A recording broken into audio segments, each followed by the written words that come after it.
السلام علیکم ورحمۃ اللہ وبرکاتہ۔ ناظرین کرام، اگر آپ بھی مدرسہ بورڈ سے تعلیم حاصل کرتے ہیں تو آپ کے لیے بڑی خوشخبری ہے۔ دوستوں، اتر پردیش مدرسہ تعلیمی بورڈ سے تعلیم حاصل کرنے والے طلباء اب فوج سمیت ملازمت کے مختلف شعبوں میں خدمات انجام دے سکیں گے۔ ساتھ ہی وہ اب بیرون ممالک میں بھی اعلیٰ تعلیمی اداروں میں داخلہ پا سکیں گے۔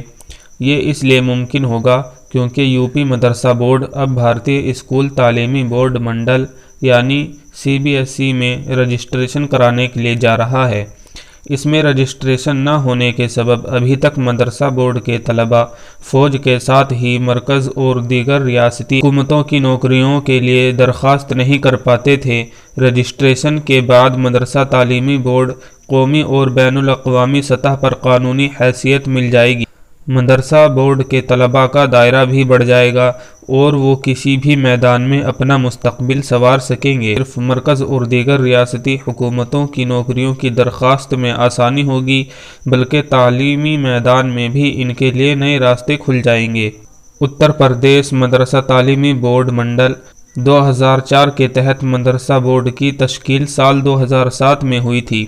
اسی ایکٹ کے تحت ریاستی حکومت نے غیر سرکاری عربی اور فارسی منظور شدہ انتظامیہ اور سروسز ضابطہ 2016 مرتب کیا ہے۔ اسی سے ریاست میں مدرسوں کو چلانے اور مینجمنٹ ہوتا ہے۔ مدرسہ بورڈ کی سیکنڈری اور سینئر سیکنڈری کی مارک شیٹ اور سرٹیفکیٹ کی منظوری ریاست میں اعلیٰ تعلیم روزگار کے لیے تو ہے، لیکن یہ CBSE میں رجسٹریشن نہ ہونے کے سبب یہاں کے طلباء ریاست سے باہر نوکریوں کے لیے درخواست نہیں کر پاتے ہیں۔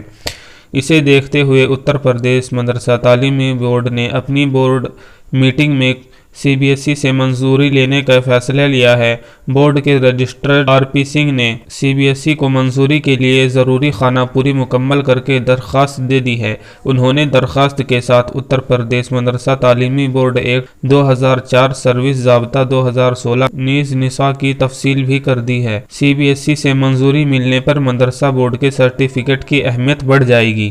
یہ ہوں گے فائدے۔ نمبر 1، مرکزی حکومت اور دیگر ریاستی حکومتوں کی بھرتیوں میں کر سکیں گے درخواست۔ نمبر 2، فوج اور پرائمری فورس کی بھرتی میں بھی کھلے گی راہ۔ نمبر 3، مدرسہ بورڈ کی مارک شیٹ اور سرٹیفکیٹ کی تصدیق ہوگی آسان۔ نمبر 4، بورڈ کو آل انڈیا سطح کی ملے گی اہمیت۔ نمبر 5، خلیجی ممالک میں بھی تعلیم حاصل کرنے کے لیے کھلیں گی راہیں۔